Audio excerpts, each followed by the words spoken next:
ਵਾਹਿਗੁਰੂ ਵਾਹਿਗੁਰੂ ਵਾਹਿਗੁਰੂ ਵਾਹਿਗੁਰੂ ਵਾਹਿਗੁਰੂ।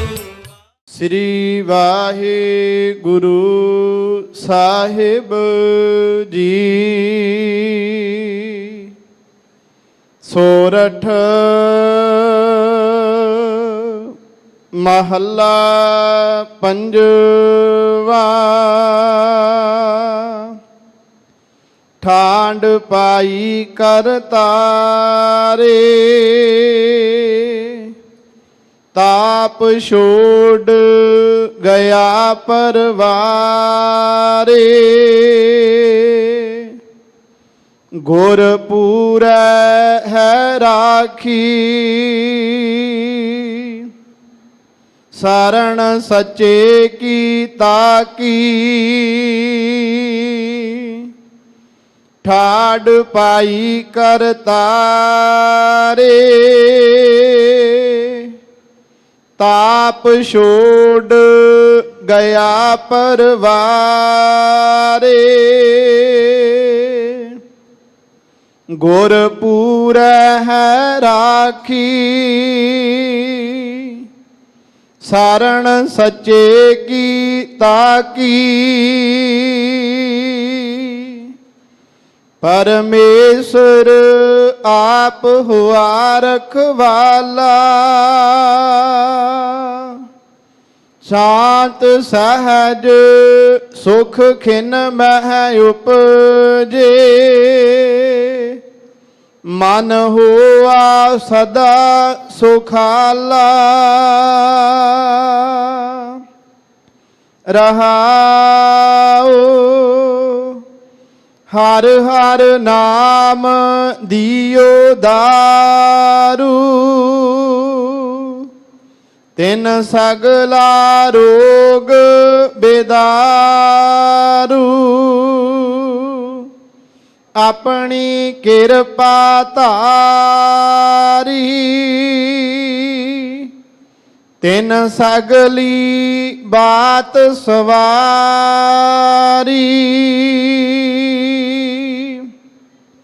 ਪ੍ਰਭ ਆਪਣਾ ਬਿਰਦ ਸਮਾਰਿਆ,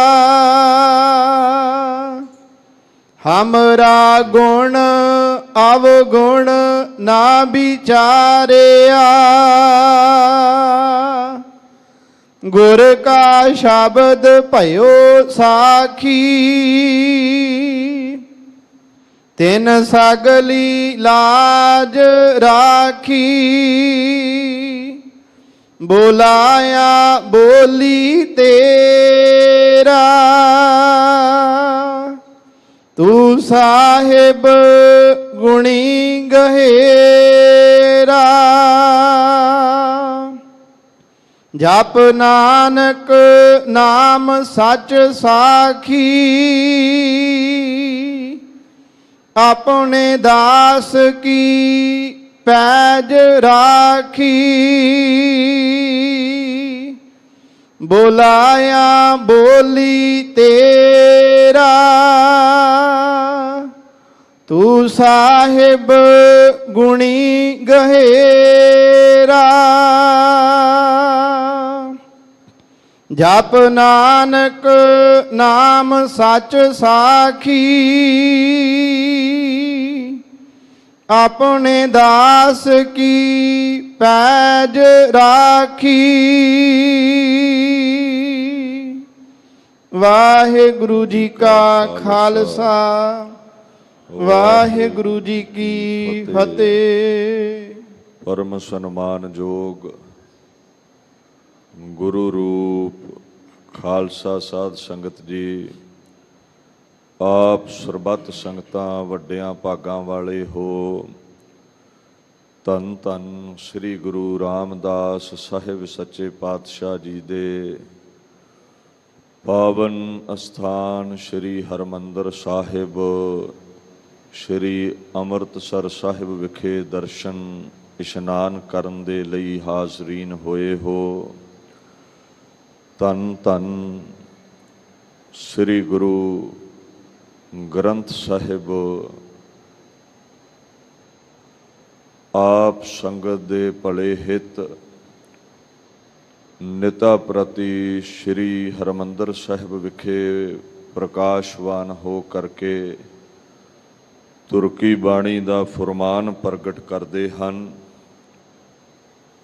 ਉਸ ਫੁਰਮਾਨ ਦੀ ਅਗੰਮੀ ਵਿਆਖਿਆ ਸਾਹਿਬ ਸੱਚੇ ਪਾਤਸ਼ਾਹ ਸ੍ਰੀ ਗੁਰੂ ਅਰਜਨ ਦੇਵ ਮਹਾਰਾਜ ਜੀ ਦੇ ਪਾਵਨ ਅਸਥਾਨ ਗੁਰਦੁਆਰਾ ਮੰਜੀ ਸਾਹਿਬ ਦੀਵਾਨ ਹਾਲ ਤੋਂ ਆਪ ਸੰਗਤਾਂ ਸਰਵਣ ਕਰਦੇ ਹੋ।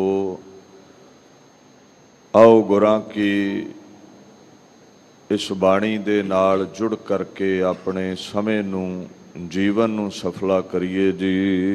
ਸਤਨਾਮ ਸ੍ਰੀ ਵਾਹਿਗੁਰੂ ਸਾਹਿਬ ਜੀ।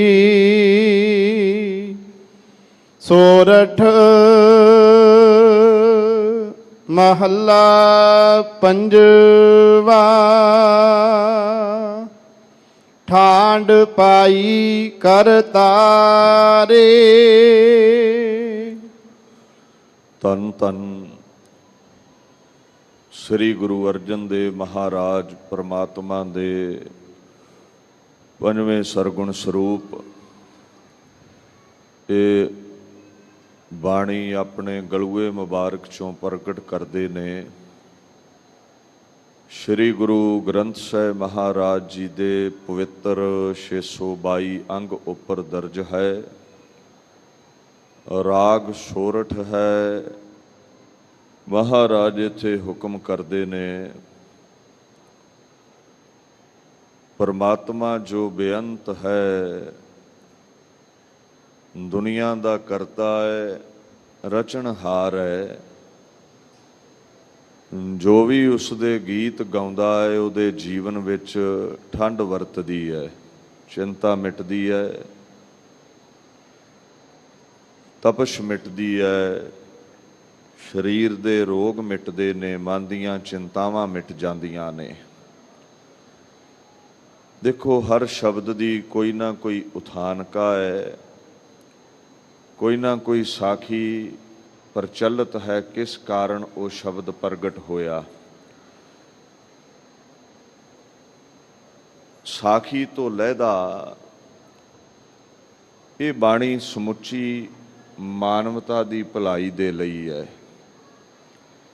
ਇਸ ਸ਼ਬਦ ਦੇ ਪਿੱਛੇ ਜੋ ਇਤਿਹਾਸ ਹੈ ਆਪ ਸੰਗਤਾਂ ਸਰਵਣ ਕਰਦੇ ਰਹਿੰਦੇ ਹੋ। ਗੁਰੂ ਅਰਜਨ ਸਾਹਿਬ ਦੇ ਲਖਤੇ ਜਿਗਰ ਫਰਜ਼ੰਦ ਸ਼੍ਰੀ ਗੁਰੂ ਹਰਗੋਬਿੰਦ ਸਾਹਿਬ, ਜਿਨ੍ਹਾਂ ਨੂੰ ਬੜਾ ਘਾਤਕ ਬੁਖਾਰ ਚੜਿਆ ਔਰ ਪਰਿਵਾਰ ਦੇ ਵਿੱਚ ਚਿੰਤਾ ਸੀ, ਸਿੱਖ ਸੇਵਕ ਚਿੰਤਾ ਦੇ ਵਿੱਚ ਨੇ। ਗੁਰੂ ਅਰਜਨ ਸਾਹਿਬ ਕਹਿੰਦੇ ਗੁਰੂ ਨਾਨਕ ਸਾਹਿਬ ਦੀ ਪਰਮੇਸ਼ਵਰ ਦੀ ਕਿਰਪਾ ਹੋਈ,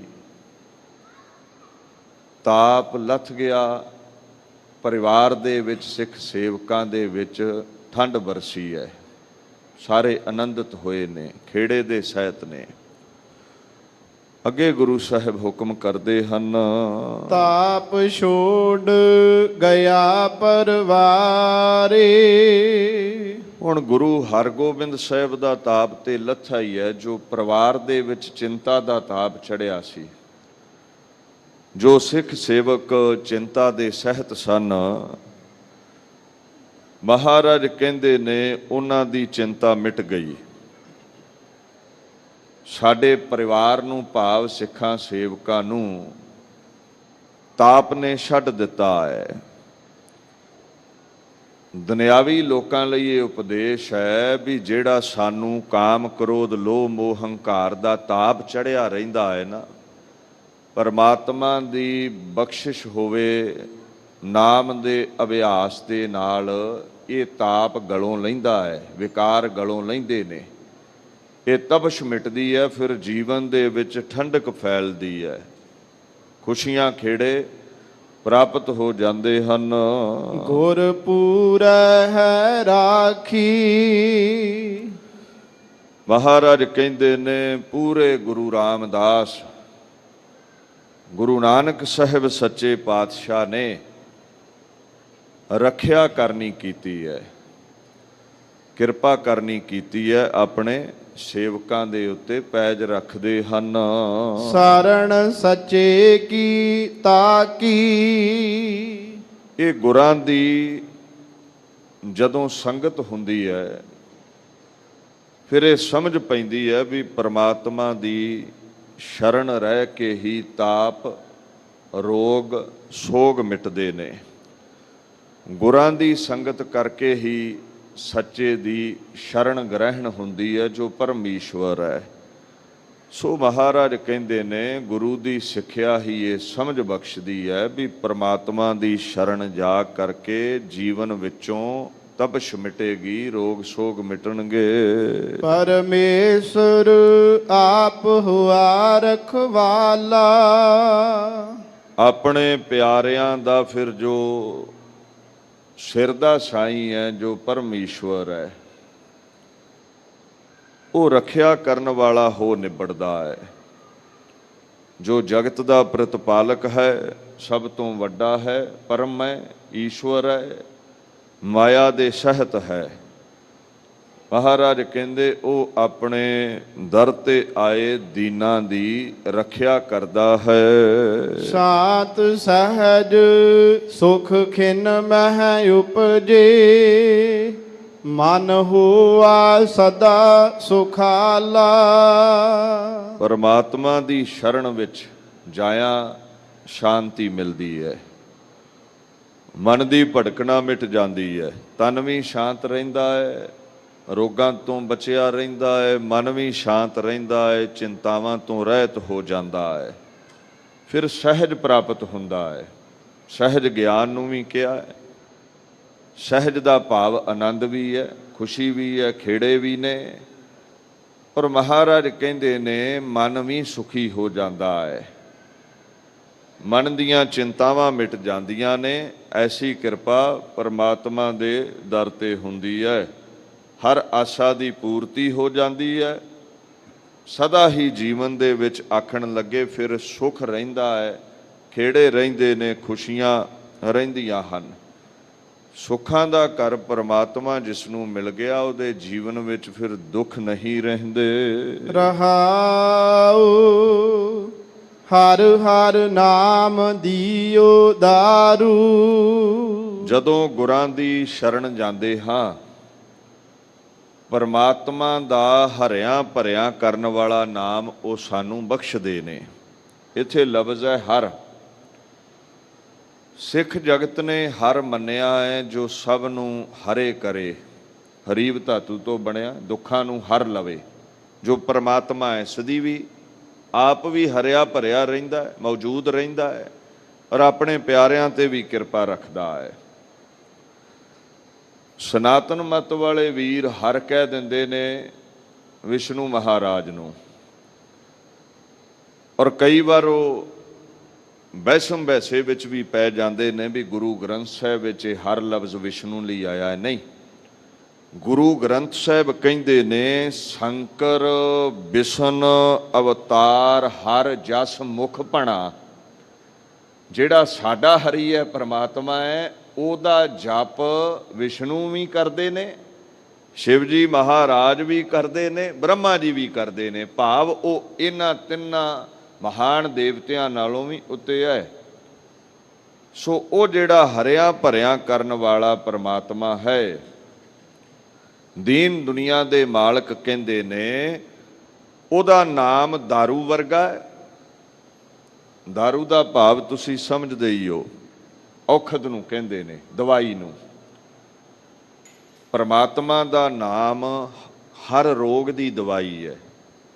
ਜਦੋਂ ਮੈਡੀਕਲ ਸਾਇੰਸ ਜਵਾਬ ਦੇ ਦਵੇ ਨਾ, ਫਿਰ ਰੱਬ ਦੇ ਗੀਤ ਗਾਈ, ਸਭ ਰੋਗਾਂ ਦੀ ਉਹ ਨਿਵਰਤੀ ਕਰ ਦਿੰਦਾ ਹੈ। ਸੋ ਇਹ ਨਾਮ ਗੁਰਾਂ ਪਾਸੋਂ ਪ੍ਰਾਪਤ ਹੁੰਦਾ ਹੈ। ਤਿੰਨ ਸਗਲਾ ਰੋਗ ਬੇਦਾਰੂ।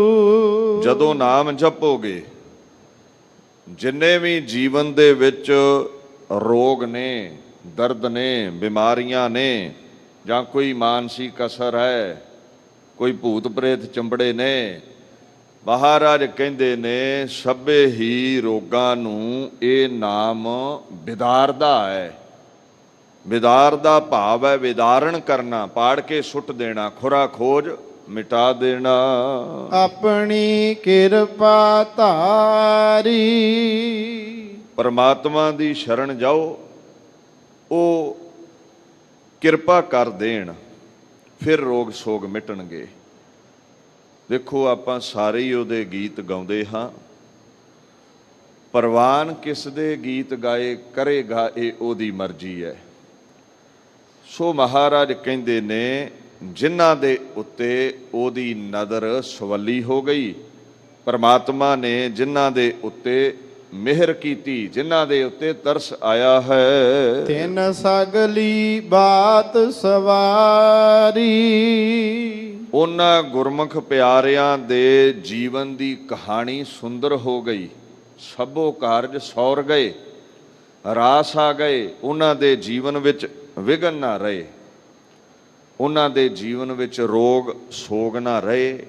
ਪਰਮਾਤਮਾ ਦੀ ਨਜ਼ਰੇ ਨਿਆਮਤ ਹੇਠ ਜਿਹੜੇ ਆ ਗਏ, ਉਹਨਾਂ ਤੇ ਐਸੀ ਕਿਰਪਾ ਹੋਈ ਹੈ, ਫਿਰ ਤਾਪ ਮਿਟ ਗਏ, ਚਿੰਤਾ ਮਿਟ ਗਈ, ਉਹਨਾਂ ਦੇ ਜੀਵਨ ਵਿੱਚ ਠੰਡਕ ਹੀ ਠੰਡਕ ਹੈ। There all affairs will be resolved, ਸਭ ਵਿਘਨ ਉਹਨਾਂ ਦੇ ਵਿਨਾਸ਼ ਕਰ ਦਿੱਤੇ ਪਰਮਾਤਮਾ ਨੇ।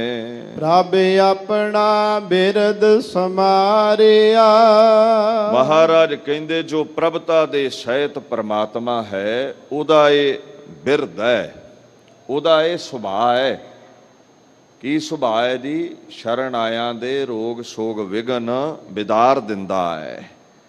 ਉਹਦਾ ਇਹ ਮੁੱਢ ਕਦੀਮੀ ਸੁਭਾਅ ਰਿਹਾ ਹੈ, ਉਹਦੇ ਘਰ ਦੀ ਇਹ ਮਰਿਆਦਾ ਹੈ, ਉਹਦਾ ਇਹ ਸਿਧਾਂਤ ਹੈ। ਵੈਸੇ ਜੇ ਫਾਰਸੀ ਵਿੱਚ ਇਹਦੇ ਅਰਥ ਕਰੋ ਨਾ ਤੁਸੀਂ, ਵਿਰਧ ਲਫ਼ਜ਼ ਦੇ, ਤੇ ਮੁਰੀਦ ਨੂੰ ਕਹਿੰਦੇ ਨੇ, ਸਿੱਖ ਸਕੇ ਨੂੰ। ਸੋ ਪਰਮਾਤਮਾ ਦਾ ਕੋਈ ਵੀ ਜੋ ਵਿਰਧ ਹੈ, ਸੇਵਕ ਹੈ, ਉਹਦੇ ਰੋਗ ਸੋਗ ਪਰਮਾਤਮਾ ਮਿਟਾ ਦਿੰਦਾ ਹੈ। ਦੂਸਰਾ ਬਿਰਧ ਦਾ ਪੱਖ ਇਹ ਵੀ ਹੈ, ਉਹਦਾ ਸਿਧਾਂਤ, ਉਹਦੀ ਮਰਿਆਦਾ ਇਹ ਹੈ, ਉਹਦਾ ਸੁਭਾਅ ਕੁਝ ਐਸਾ ਹੈ, ਦਰ ਤੇ ਆਇਆਂ ਤੇ ਕਿਰਪਾ ਕਰਦਾ ਹੈ। ਇਹ ਆਪਣਾ ਫਰਜ਼ ਉਹ ਨਿਭਾਉਂਦਾ ਹੋਇਆ ਆਪਣੇ ਪਿਆਰਿਆਂ ਨੂੰ ਠੰਡਕ ਬਖਸ਼ਦਾ ਹੈ, ਸਹਿਜ ਗਿਆਨ ਸ਼ਾਂਤੀ ਬਖਸ਼ਦਾ ਹੈ। ਹਮਰਾ ਗੁਣ ਅਵਗੁਣ ਨਾ ਵਿਚਾਰਿਆ। ਔਰ ਉੱਥੇ ਨਿਮਰਤਾ ਨਾਲ ਸ਼ਰਨ ਜਾਣਾ ਪੈਂਦਾ ਹੈ। ਗੁਣਾਂ ਦਾ ਹੰਕਾਰ ਨਾ ਲਿਜਾਓ।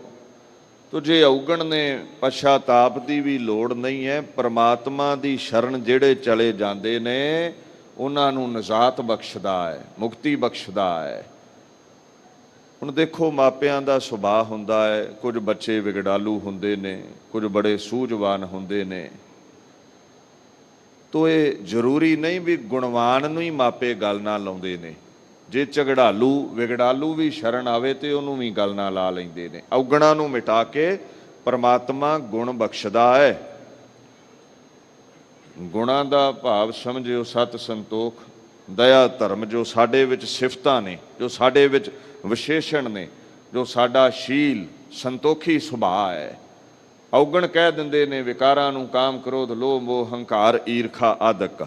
ਇਹ ਜਿੰਨੇ ਵੀ ਪਾਪ ਨੇ, ਔਗਣ ਨੇ, ਐਬ ਨੇ, ਅਪਰਾਧ ਨੇ, ਇਹਨਾਂ ਨੂੰ ਮਿਟਾ ਦਿੰਦਾ ਹੈ, ਗੁਣ ਬਖਸ਼ਦਾ ਹੈ, ਸੀਨੇ ਨਾਲ ਲਾ ਲੈਂਦਾ ਹੈ। ਗੁਰ ਕਾ ਸ਼ਬਦ ਭਇਓ ਸਾਖੀ। ਗੁਰੂ ਮਹਾਰਾਜ ਦਾ ਜਿਹੜਾ ਸ਼ਬਦ ਹੈ, ਜੋ ਪ੍ਰਮਾਤਮਾ ਦੀ ਉਸਤਤੀ ਹੈ, ਇਹਦੀ ਜੋ ਸਾਖੀ ਹੈ, ਭਾਵ ਸਿੱਖਿਆ ਹੈ, ਇਹ ਪ੍ਰਾਪਤ ਕਰੋ ਜੋ ਸ਼ਬਦ ਤੋਂ ਮਿਲਦੀ ਹੈ। ਤੋ ਮਹਾਰਾਜ ਕਹਿੰਦੇ ਨੇ ਜਿਹੜੇ ਸਿਖਿਆਰਤੀ ਬਣ ਗਏ, ਸ਼ਬਦ ਤੋਂ ਉਪਦੇਸ਼ ਜਿਨ੍ਹਾਂ ਨੇ ਲੈ ਲਿਆ, ਗੁਰੂ ਦੀ ਸ਼ਰਨ ਗ੍ਰਹਿਣ ਕਰ ਲਈ, ਉਹਨਾਂ ਤੇ ਹੀ ਪਰਮਾਤਮਾ ਦੀ ਕਿਰਪਾ ਹੋਈ ਹੈ। ਸਾਖੀ ਦੇ ਕਈ ਭਾਵ ਨੇ, ਗਵਾਹੀ ਨੂੰ ਵੀ ਕਹਿ ਦਿੰਦੇ ਨੇ। ਮਹਾਂਪੁਰਸ਼ਾਂ ਦੇ ਜੀਵਨ ਕਾਲ ਵਿੱਚ ਜੋ ਕੌਤਕ ਹੁੰਦੇ ਨੇ, ਕੋਈ ਕਵੀ ਜਨ ਅੱਖੀਂ ਦੇਖ ਕੇ ਉਹ ਕੌਤਕ ਲਿਖ ਦਿੰਦਾ, ਉਹਨੂੰ ਵੀ ਸਾਖੀ ਕਿਹਾ। ਜਿਵੇਂ ਬਾਣੀ ਚਾਹੁੰਦਾ, ਸੁਣ ਸਾਖੀ ਮਨ ਜਪ ਪਿਆਰ, ਅਜਾਮਲ ਉਦਰਿਆ ਕਹੇ ਇੱਕ ਬਾਰ। ਬੇਅੰਤ ਸਾਖੀਆਂ ਪ੍ਰਚਲਿਤ ਨੇ।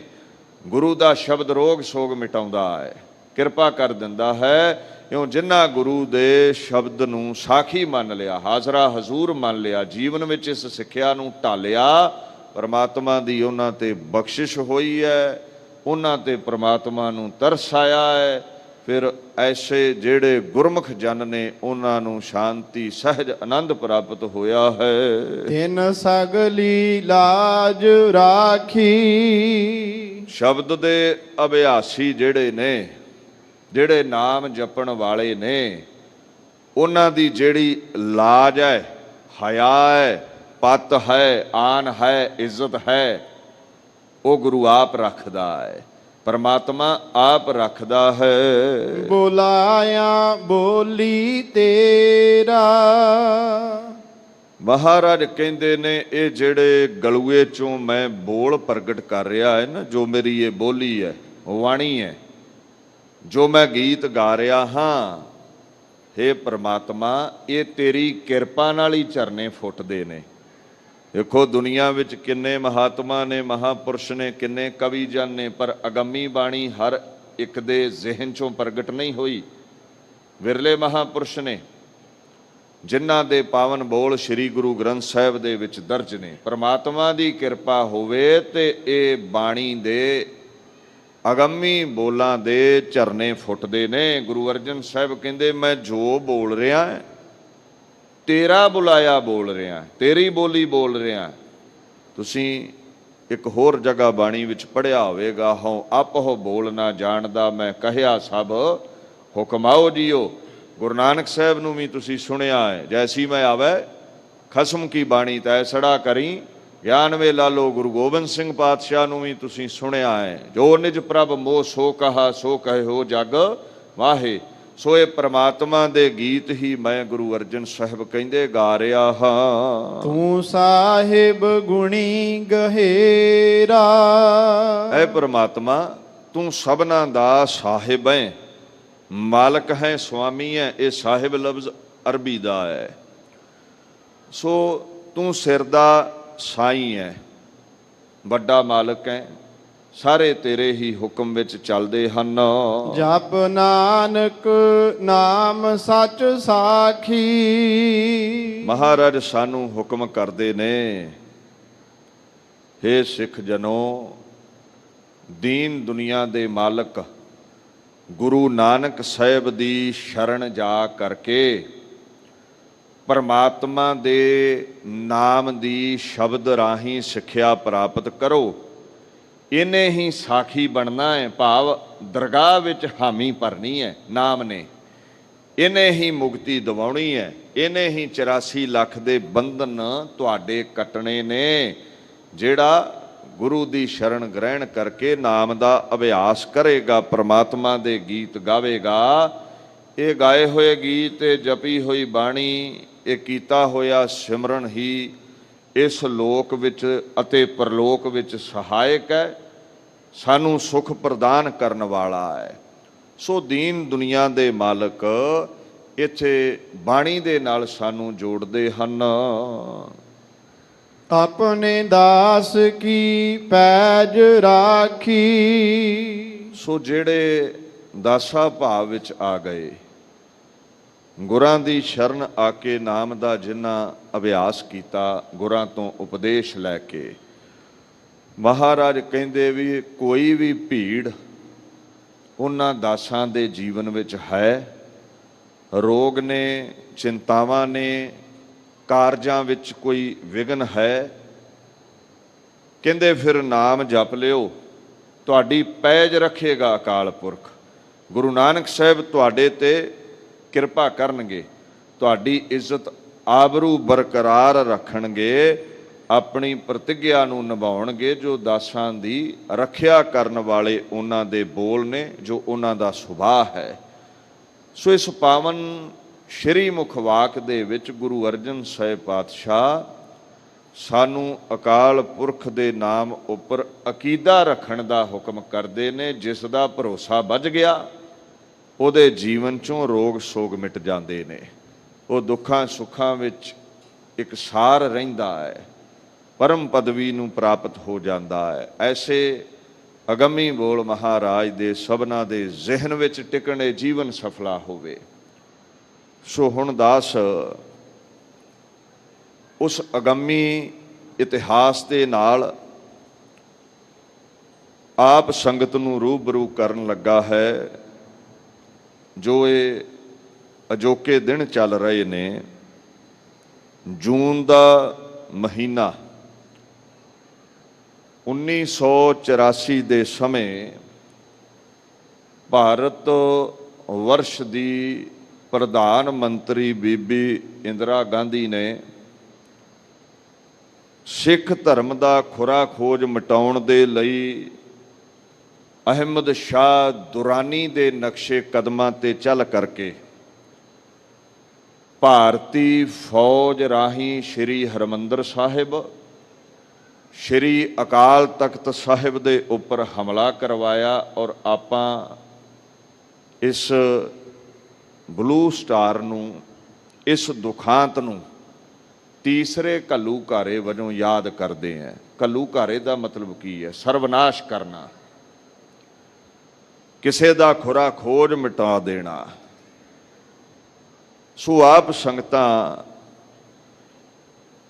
ਸਨਮੁਖੇ ਅੱਜ ਅਤੇ ਕੱਲ੍ਹ ਦੇ ਦੀਵਾਨਾਂ ਵਿੱਚ ਮੈਂ ਯਤਨ ਕਰਾਂਗਾ ਇਸ ਸਾਕੇ ਦਰਮਿਆਨ ਹੋਏ ਸ਼ਹੀਦਾਂ ਦੀ ਵਡਿਆਈ ਗਾਵਾਂ ਔਰ ਆਪਣੇ ਸਮੇਂ ਨੂੰ, ਜੀਵਨ ਨੂੰ ਆਪਾਂ ਸਫਲ ਕਰੀਏ। ਕਈ ਅਣਜਾਣ ਲੋਕ ਦੇਖਣ ਨੂੰ ਵਿਦਵਾਨ ਜਾਪਦੇ ਨੇ ਔਰ ਕੁਤਰਕ ਇਹ ਸਾਥ ਦਿੰਦੇ ਨੇ ਵੀ ਜੇ ਸਿੱਖ ਆਗੂ ਸਿਆਣਪ ਤੋਂ ਕੰਮ ਲੈਂਦੇ, ਨੇਕ ਦਿਲੀ ਦਿਖਾਉਂਦੇ, ਕੋਮਲਤਾ ਦਿਖਾਉਂਦੇ, ਸੁਹਿਰਦਤਾ ਦਿਖਾਉਂਦੇ, ਇਹ 1984 ਵਾਲਾ ਦੁਖਾਂਤ ਟਾਲਿਆ ਜਾ ਸਕਦਾ ਸੀ। ਉਹ ਆਪਣੀ ਕੌਮ ਦੇ ਆਗੂਆਂ ਨੂੰ ਹੀ ਦੋਸ਼ੀ ਠਹਿਰਾਉਣ ਲੱਗ ਜਾਂਦੇ ਨੇ। ਪਤਾ ਨਹੀਂ ਉਹਨਾਂ ਦੀ ਮਜਬੂਰੀ ਹੈ ਜਾਂ ਏਜੰਸੀਆਂ ਟਕੇ ਹੀ ਇੰਨੇ ਝੋਲੀ ਪਾ ਦਿੰਦੀਆਂ ਨੇ ਵੀ ਆਪਣਿਆਂ ਦੇ ਹੀ ਉਲਟ ਬਿਆਨਬਾਜ਼ੀ ਕਰਨ ਲੱਗ ਪੈਂਦੇ ਨੇ। ਸ਼ਾਇਦ ਇਹਨਾਂ ਪਿਛਲੇ ਇਤਿਹਾਸ ਵੱਲ ਝਾਤ ਨਹੀਂ ਮਾਰੀ। ਕੀ ਕਾਰਨ ਬਣਿਆ ਹੈ ਸ਼੍ਰੀ ਹਰਿਮੰਦਰ ਸਾਹਿਬ, ਸ਼੍ਰੀ ਅਕਾਲ ਤਖਤ ਸਾਹਿਬ ਦੇ ਹਮਲੇ ਦਾ? ਥੋੜਾ ਪਿਛੋਕੜ ਵੱਲ ਖਿਆਲ ਕਰੋ। ਭਾਰਤ ਵਰਸ਼ ਦੇ ਅੰਦਰ ਮੁਗਲਾਂ, ਪਠਾਣਾ, ਲੋਧੀਆਂ ਦੇ ਰਾਜ ਤੋਂ ਬਾਅਦ ਈਸਟ ਇੰਡੀਆ ਕੰਪਨੀ ਦਾ ਰਾਜ ਹੁੰਦਾ ਹੈ ਬ੍ਰਿਟਿਸ਼ ਲੋਕਾਂ ਦਾ 1747 ਈਸਵੀ ਦੇ ਵਿੱਚ। ਇਹ ਰਾਜ 1858 ਤੱਕ ਚੱਲਿਆ ਔਰ 1858 ਤੋਂ ਬਾਅਦ ਈਸਟ ਇੰਡੀਆ ਕੰਪਨੀ ਨੇ ਬ੍ਰਿਟਿਸ਼ ਅੰਪਾਇਰ ਨੂੰ ਸਥਾਪਿਤ ਕਰ ਦਿੱਤਾ। ਉਹਦੇ ਬਾਅਦ 1947 ਤਾਈਂ ਭਾਰਤ ਵਰਸ਼ ਇੰਗਲੈਂਡ ਦੀ ਕਲੋਨੀ ਬਣ ਕੇ ਰਿਹਾ। ਬ੍ਰਿਟਿਸ਼ ਅੰਪਾਇਰ ਇੱਥੇ ਪ੍ਰਗਟ ਰਹੀ। ਹੁਣ ਤੁਸੀਂ ਜੇ ਧਿਆਨ ਦਿਓ, ਇੰਡੀਅਨ ਸਬ ਕੰਟੀਨੈਂਟ ਦੇ ਵਿੱਚ, ਭਾਰਤ ਵਰਸ਼ ਦੇ ਵਿੱਚ ਪੰਜਾਬ ਇੱਕ ਆਜ਼ਾਦ ਮੁਲਕ ਸੀ। ਇਹਨੂੰ ਸਟੇਟ ਨਾ ਸਮਝਿਓ। ਸਾਰੇ ਭਾਰਤ ਵਿੱਚ ਈਸਟ ਇੰਡੀਆ ਕੰਪਨੀ ਦਾ ਰਾਜ ਹੈ। ਜੇ ਆਜ਼ਾਦ ਹੈ ਤੇ ਉਹ ਪੰਜਾਬ ਦੇਸ਼ ਆਜ਼ਾਦ ਹੈ। ਆਜ਼ਾਦ ਕਿਉਂ ਹੈ? ਕਿਉਂਕਿ ਸਿੱਖਾਂ ਦੇ ਦਰਮਿਆਨ ਮਹਾਰਾਜਾ ਰਣਜੀਤ ਸਿੰਘ ਇੱਕ ਬੜੇ ਮਹਾਨ ਗਾਂਡੀਵ ਸੂਰਮੇ ਨੇ। ਬੜੀਆਂ ਬੜੀਆਂ ਤਕੜੀ ਜਰਨੈਲੀ ਉਹਨਾਂ ਦੀਆਂ ਫੌਜਾਂ ਨੇ। ਹਰੀ ਸਿੰਘ ਨਲੂਏ ਵਰਗੇ ਸੂਰੇ ਉਹਨਾਂ ਦੀ ਫੌਜ ਦੇ ਵਿੱਚ ਨੇ। ਹੁਣ ਰਾਜ ਭਾਗ ਖਾਲਸੇ ਦਾ ਹੈ। ਜਦੋਂ ਤੁਸੀਂ ਬੜੇ ਬੜੇ ਇੰਗਲਿਸ਼ ਦੇ ਵਿਦਵਾਨਾਂ ਨੂੰ ਪੜ੍ਹੋ ਨਾ, ਉਹ ਵੀ ਖਾਲਸਾ ਰਾਜ ਨੂੰ ਇੱਕ ਵੱਖ ਸਟੇਟ ਮੰਨਦੇ ਸਨ। The Sikh empire was a state originating in the Indian subcontinent, formed under the leadership of Maharaja Ranjit Singh। ਸੋ ਅਸੀਂ ਸਦਾ ਆਜ਼ਾਦ ਹੀ ਰਹੇ ਹਾਂ। ਖਾਲਸਾ ਡਾਇਨੈਸਟੀ ਦੇ ਪਹਿਲੇ ਰਾਜੇ ਰਣਜੀਤ ਸਿੰਘ ਹੋਏ ਨੇ ਔਰ ਉਹਨਾਂ ਦੀ ਤਾਕਤ ਦਾ ਅੰਦਾਜ਼ਾ ਇੱਥੋਂ ਲਗਾ ਲਵੋ। ਮੈਂ ਫਿਰ ਕਹਿ ਦੇਵਾਂ, ਭਾਰਤ ਸਾਰਾ ਗੁਲਾਮ ਹੈ, ਪੰਜਾਬ ਦੇਸ਼ ਆਜ਼ਾਦ ਹੈ। ਔਰ ਗੋਰਿਆਂ ਨੇ ਸੰਧੀ ਵੀ ਕੀਤੀ ਹੋਈ ਹੈ ਵੀ ਅਸੀਂ ਤੁਹਾਡੇ ਇਲਾਕੇ ਵਿੱਚ ਦਖਲ ਨਹੀਂ ਦਿੰਦੇ। ਸਾਡੀ ਆਪਣੀ ਕਰੰਸੀ ਚੱਲਦੀ ਸੀ, ਨਾਨਕਸ਼ਾਹੀ ਸਿੱਕੇ ਚੱਲਦੇ ਰਹੇ ਨੇ। ਸਮਾਂ ਆਇਆ, ਲਾਹੌਰ ਦਾ ਬਾਦਸ਼ਾਹ ਮਹਾਰਾਜਾ ਰਣਜੀਤ ਸਿੰਘ 1839 ਈਸਵੀ ਦੇ ਵਿੱਚ ਚਲਾਣਾ ਕਰ ਜਾਂਦਾ ਹੈ। ਦੇਵ ਨੇ ਤੈਸੀ ਹੋਈ ਮੌਤ ਹੋ ਗਈ। ਉਹਦੇ ਬਾਅਦ ਤਕਰੀਬਨ ਮਹਾਰਾਜਾ ਰਣਜੀਤ ਸਿੰਘ ਦੇ ਪਰਿਵਾਰ ਵੱਲੋਂ 10 ਸਾਲ ਰਾਜ ਕੀਤਾ ਗਿਆ। ਪਰ ਉਸ ਸਮੇਂ ਦਰਮਿਆਨ ਬੜੇ ਗਦਾਰ ਕੌਮ ਵਿੱਚ ਪੈਦਾ ਹੋ ਗਏ। ਹੌਲੀ ਹੌਲੀ ਬ੍ਰਿਟਿਸ਼ ਅੰਪਾਇਰ ਸਿੱਖ ਅੰਪਾਇਰ 'ਤੇ ਸ਼ਿਕੰਜਾ ਕੱਸਣ ਲੱਗ ਪਈ। ਸਭਰਾਵਾਂ ਦਾ ਜੰਗ ਹੁੰਦਾ ਹੈ ਆਪਣਿਆਂ ਦੀ ਗੱਦਾਰੀ ਦੇ ਕਾਰਨ ਔਰ ਅੰਗਰੇਜ਼ਾਂ ਦੀ ਧੋਖਾਧੜੀ ਦੇ ਕਾਰਨ। ਖਾਲਸਾ ਰਾਜ ਦੀਆਂ ਫੌਜਾਂ ਸ਼ਹਾਦਤ ਦੀ ਅਵਧੀ ਮਾਣ ਗਈਆਂ। ਬਾਬਾ ਸ਼ਾਮ ਸਿੰਘ ਅਟਾਰੀ ਸ਼ਹੀਦ ਹੋਏ ਔਰ ਖਾਲਸਾ ਰਾਜ ਜਿਹੜਾ ਸੀ ਉਹਦਾ ਇੱਥੋਂ ਖੁਰਾ ਖੋਜ ਮਿਟ ਗਿਆ। ਬ੍ਰਿਟਿਸ਼ ਅੰਪਾਇਰ ਦਾ ਰਾਜ ਹੋਇਆ। ਸਮਾਂ ਐਸਾ ਆਇਆ ਬੜੇ ਬੜੇ ਵਿਦਵਾਨਾਂ ਨੇ ਕਲਮਬੱਧ ਕੀਤਾ ਇਸ ਇਤਿਹਾਸ ਨੂੰ। ਜਦੋਂ ਤੁਸੀਂ ਸ਼ਾਹ ਮੁਹੰਮਦ ਨੂੰ ਪੜ੍ਹਦੇ ਹੋ ਗਵਾਹੀ ਦਿੰਦਾ ਹੈ ਵੀ ਪੰਜਾਬ ਆਜ਼ਾਦ ਦੇਸ਼ ਸੀ। ਉਹ ਲਿਖਦਾ ਹੈ ਜੰਗ ਹਿੰਦ ਪੰਜਾਬ ਦਾ ਹੋਣ ਲੱਗਾ, ਦੋਵੇਂ ਪਾਤਸ਼ਾਹੀ ਫੌਜਾਂ ਭਾਰੀਆਂ ਨਹੀਂ, ਅੱਜ ਹੋਵੇ ਸਰਕਾਰ ਤਾਂ ਮੁੱਲ ਪਾਵੇ, ਜਿਹੜੀਆਂ ਖਾਲਸੇ ਨੇ ਤੇਗਾਂ ਮਾਰੀਆਂ ਨਹੀਂ, ਘੋੜੇ ਆਦਮੀ ਗੋਲਿਆਂ ਨਾਲ ਉੱਡਣ, ਹਾਥੀ ਢੈਂਦੇ ਸਣੇ ਅੰਬਾਰੀਆਂ ਨਹੀਂ, ਸ਼ਾਹ ਮੁਹੰਮਦ ਦਾ ਇੱਕ ਸਰਕਾਰ ਬਾਝੋਂ ਫੌਜਾਂ ਜਿੱਤ ਕੇ ਅੰਤ ਨੂੰ ਹਾਰੀਆਂ ਨਹੀਂ। ਖੈਰ ਖਾਲਸਾ ਰਾਜ ਦਾ ਪਤਨ ਹੋਇਆ। Punjab state was the last major region of the Indian subcontinent to be annexed by the British empire. ਇਉਂ ਸਮਝ ਲਓ ਭਾਰਤ ਵਰਸ਼ ਦਾ ਇਹ ਅਖੀਰਲਾ ਇਲਾਕਾ ਸੀ ਪੰਜਾਬ ਦੇਸ਼ ਜਿਹੜਾ ਬ੍ਰਿਟਿਸ਼ ਅੰਪਾਇਰ ਦੇ ਅਧੀਨ ਹੋ ਗਿਆ। ਤਾਂ ਹੀ ਅਸੀਂ ਰੋਜ਼ ਪੜ੍ਹਦੇ ਹਾਂ ਰਾਜ ਕਰੇਗਾ ਖਾਲਸਾ ਕੀ ਰਹੇ ਨਾ ਕੋਏ। ਰਾਜਿਆਂ ਦੇ ਹੀ ਐਸੇ ਅਗੰਮੀ ਬੋਲ ਹੁੰਦੇ ਨੇ ਪੋਜ਼ਿਟਿਵਿਟੀ ਵਾਲੇ, ਗੁਲਾਮ ਨਹੀਂ ਕਦੇ ਇਹੋ ਜਿਹੇ ਦੋਹਰੇ ਪੜ੍ਹਦੇ ਹੁੰਦੇ। ਸੋ ਕਦੇ ਭੁਲੇਖੇ 'ਚ ਨਾ ਰਿਓ ਵੀ ਇਹ ਵਾਧੂ ਦੀਆਂ ਬਾਤਾਂ ਨੇ। ਖਾਲਸੇ ਦਾ ਰਾਜ ਨਹੀਂ ਰਿਹਾ, ਬੜਾ ਪ੍ਰਚੰਡ ਰਾਜ ਰਿਹਾ। ਐਸਾ ਰਾਜ ਕੋਈ ਨਹੀਂ ਭਾਰਤ ਵਰਸ਼ ਅੰਦਰ ਕਮਾ ਸਕਿਆ। ਸਮਾਂ ਆਇਆ ਬ੍ਰਿਟਿਸ਼ ਲੋਕਾਂ ਦੇ ਜ਼ੁਲਮ ਨੇ ਜਦੋਂ ਲਤਾੜਨਾ ਸ਼ੁਰੂ ਕੀਤਾ ਭਾਰਤ ਵਾਸੀਆਂ ਨੂੰ, ਬਗਾਵਤ ਸ਼ੁਰੂ ਹੋਈ ਹੈ। ਸਿੱਖ ਹਿੰਦੂ ਮੁਸਲਮਾਨਾਂ ਨੇ ਭਾਰਤ ਨੂੰ ਆਜ਼ਾਦ ਕਰਵਾਉਣ ਲਈ ਕੁਰਬਾਨੀਆਂ ਦਿੱਤੀਆਂ। ਜਦੋਂ ਕੁਰਬਾਨੀਆਂ ਵੱਲ ਝਾਤ ਮਾਰਦੇ ਹੋ ਤੇ ਤਕਰੀਬਨ 121 ਫਾਂਸੀਆਂ ਹੋਈਆਂ ਨੇ ਭਾਰਤ ਦੀ ਆਜ਼ਾਦੀ ਲਈ, ਜਿਹਦੇ ਚੋਂ 93 ਸਾਡੇ ਸਿੱਖ ਸਨ। 2626 ਬੰਦਿਆਂ ਨੂੰ ਉਮਰ ਕੈਦ ਹੋਈ ਹੈ, ਜਿਹਦੇ ਚੋਂ 2147 ਸਿੱਖ ਸਨ। ਜਦੋਂ ਜਲਿਆਂਵਾਲੇ ਬਾਗ ਜਰਨਲ ਡਾਇਰ ਦੇ ਹੁਕਮ ਵਿੱਚ ਗੋਲੀ ਚੱਲਦੀ ਹੈ, 1300 ਦੇਸ਼ ਦੀ ਖਾਤਰ ਪਿਆਰੇ ਸ਼ਹੀਦ ਹੋਏ ਨੇ, ਜਿਨ੍ਹਾਂ ਦੇ ਵਿੱਚੋਂ 799 ਸਿੱਖ ਸਨ। ਜੇ ਸ਼ਹੀਦੀਆਂ ਬਾਬਤ ਜਾਣੋ ਜਾਂ ਜੇਲ੍ਹਾਂ ਵਿੱਚ ਡੱਕੇ ਹੋਏ ਕੈਦੀਆਂ ਬਾਬਤ ਜਾਣੋ ਤੇ ਸਮਝ ਪਵੇਗੀ ਆਬਾਦੀ ਚਾਹੇ ਸਾਡੀ 1.5-2% ਸੀ, ਪਰ ਕੁਰਬਾਨੀਆਂ ਸਿੱਖ ਧਰਮ ਨੇ 90% ਕੀਤੀਆਂ ਭਾਰਤ ਨੂੰ ਆਜ਼ਾਦ ਕਰਵਾਉਣ ਦੇ ਲਈ। ਗੋਰੇ ਭਾਰਤ ਛੱਡਣ ਲੱਗੇ ਨੇ। ਸਰਦਾਰ ਕਪੂਰ ਸਿੰਘ IAS ਸਨ, ਸਾਰੇ ਤੁਸੀਂ ਵਾਕਿਫ ਹੋ। ਉਹ ਜ਼ਿਕਰ ਕਰਦੇ ਨੇ ਵੀ ਬ੍ਰਿਟਿਸ਼ ਸਾਮਰਾਜ ਜਦੋਂ ਭਾਰਤ ਨੂੰ ਛੱਡਣ ਲੱਗਾ ਹੈ ਤਾਂ ਉਹਨਾਂ ਭਾਰਤ ਦੇ ਰਾਜਸੀ ਹੱਕ ਬਾਬਤ 3 ਪ੍ਰਜਾਤੀਆਂ ਨੂੰ ਗਿਣਿਆ ਹੈ, ਜੋ ਕਮਿਊਨਲ ਅਵਾਰਡ ਦੇ ਵਿੱਚ ਲਿਖਿਆ ਗਿਆ ਹੈ।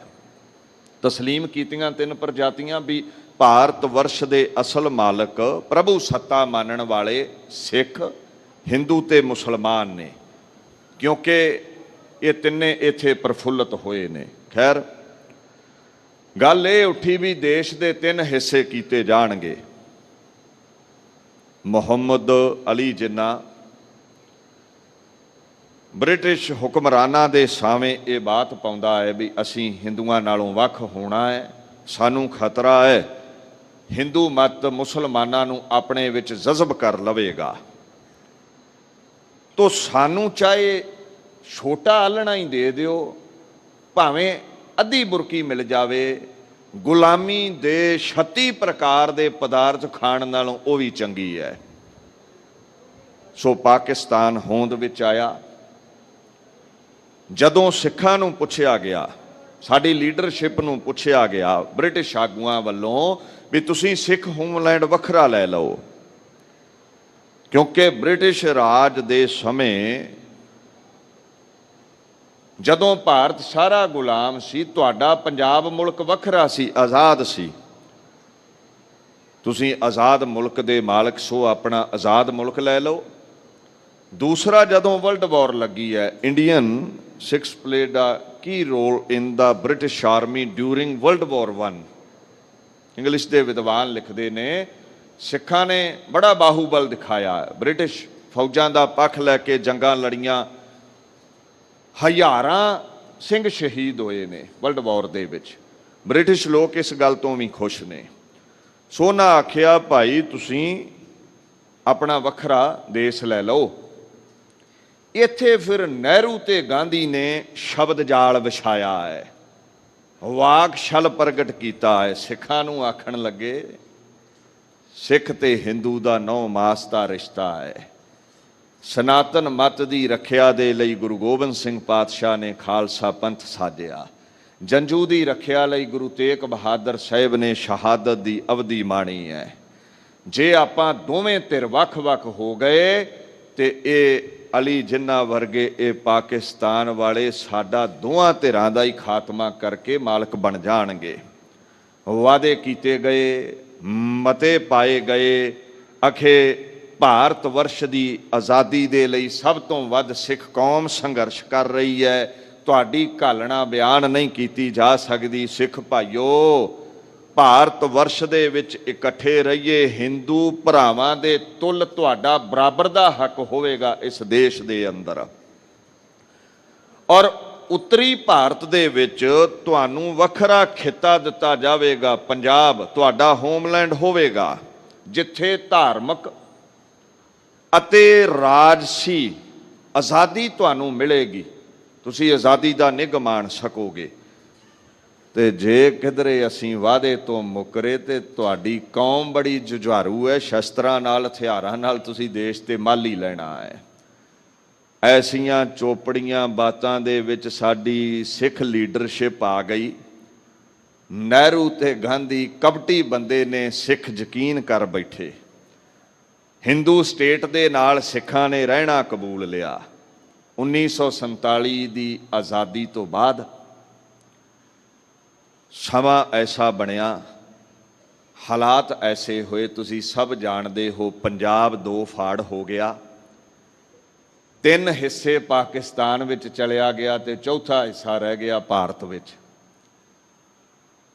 ਔਰ ਉਸ ਸਮੇਂ 20 ਲੱਖ ਦੇ ਕਰੀਬ ਇਸ ਵੰਡ ਦੀ ਭੇਟਾ ਲੋਕ ਚੜੇ, ਮਾਰ ਦਿੱਤੇ ਗਏ, ਖੁਰਾ ਖੋਜ ਮਿਟਾਇਆ ਗਿਆ, ਜਿਹਦੇ ਚੋਂ ਬਹੁਤਾਤ ਸਿੱਖ ਸਨ। ਅਸੀਂ ਇਸ ਪੰਜਾਬ ਅੰਦਰ ਮੁਰੱਬਿਆਂ ਦੇ ਮਾਲਕ ਸਾਂ, ਜ਼ਮੀਨਾਂ ਦੇ ਮਾਲਕ ਸਾਂ। 3 ਹਿੱਸੇ ਪੰਜਾਬ ਛੱਡ ਕੇ ਚੌਥੇ ਹਿੱਸੇ ਪੰਜਾਬ ਵਿੱਚ ਆ ਕੇ ਗੁਜ਼ਾਰਾ ਕਰਨਾ ਸਾਨੂੰ ਪੈ ਗਿਆ। ਸਾਡਾ ਦੇਸ਼ ਵੀ 2 ਫਾੜ ਹੋਇਆ। ਸਾਡੇ ਪੀੜ੍ਹੀ ਦੇ ਕਈ ਲੋਕ ਮਿਟ ਗਏ, ਕਈ ਪੀੜ੍ਹੀਆਂ ਹੀ ਮਿਟ ਗਈਆਂ। 3 ਪੀੜ੍ਹੀਆਂ ਦਾ ਕਾਣ ਹੋ ਗਿਆ। ਬਜ਼ੁਰਗ ਗਏ, ਜਵਾਨੀ ਗਈ, ਬੱਚੇ ਗਏ। ਦੇਸ਼ ਦੇ ਆਜ਼ਾਦ ਹੋਣ ਤੋਂ ਥੋੜਾ ਸਮਾਂ ਬਾਅਦ ਹੀ 1950 ਦੇ ਵਿੱਚ ਇੱਕ ਸਰਕੂਲਰ ਲਾਗੂ ਹੁੰਦਾ ਹੈ। ਸਰਦਾਰ ਕਪੂਰ ਸਿੰਘ ਲਿਖਦੇ ਨੇ, ਉਹਦੇ ਵਿੱਚ ਲਿਖਿਆ ਗਿਆ ਹੈ ਭਾਰਤ ਵਰਸ਼ ਦੀ ਹਕੂਮਤ ਵੱਲੋਂ ਵੀ ਸਿੱਖ ਜ਼ਰਾਇਮ ਪੇਸ਼ਾ ਕੌਮ ਹੈ, ਕ੍ਰਿਮੀਨਲ ਪ੍ਰੋਫੈਸ਼ਨ, ਕ੍ਰਿਮੀਨਲ ਮਾਈਂਡਡ। ਇਹ ਲੋਕ ਦੰਗਾ ਫਸਾਦੀ ਨੇ, ਇਹਨਾਂ ਦਾ ਵਿਸ਼ੇਸ਼ ਖਿਆਲ ਰੱਖਿਆ ਜਾਵੇ। ਤੋ ਹੁਣ ਸਾਡੇ IAS ਆਫੀਸਰ ਸਨ, ਜਦੋਂ ਇਹ ਹੁਕਮ ਲਾਗੂ ਹੋਇਆ ਸਰਕਾਰ ਵੱਲੋਂ, ਉਹਨਾਂ ਪੜ੍ਹਿਆ ਤਾਂ ਉਹਨਾਂ ਨੂੰ ਬੜੀ ਮੁਸ਼ਕਲ ਆਈ ਵੀ ਸਾਡੇ ਨਾਲ ਤੇ ਧੋਖਾ ਹੋ ਗਿਆ ਹੈ। ਸਾਨੂੰ ਤੇ ਭਾਰਤ ਦੇ ਬਰਾਬਰ ਹਿੱਸੇਦਾਰ ਸਮਝਿਆ ਗਿਆ ਸੀ, ਵਾਅਦੇ ਕੀਤੇ ਗਏ ਸਨ, ਅਸੀਂ ਅੱਧੇ ਮਾਲਕ ਹਾਂ ਹਿੰਦੂਆਂ ਦੇ ਨਾਲ ਭਾਰਤ ਦੇ, ਪਰ ਸਾਨੂੰ ਤੇ ਦੰਗੇ ਫਸਾਦੀ ਕਹਿ ਕੇ ਹੁਣ ਦਬਾਇਆ ਜਾਵੇਗਾ। ਡੈਮੋਕ੍ਰੇਸੀ ਹੈ, ਸਿਰਾਂ ਦਾ ਮੁੱਲ ਪੈ ਰਿਹਾ ਹੈ, ਸਾਡੀ ਗਿਣਤੀ ਥੋੜ੍ਹੀ ਹੈ।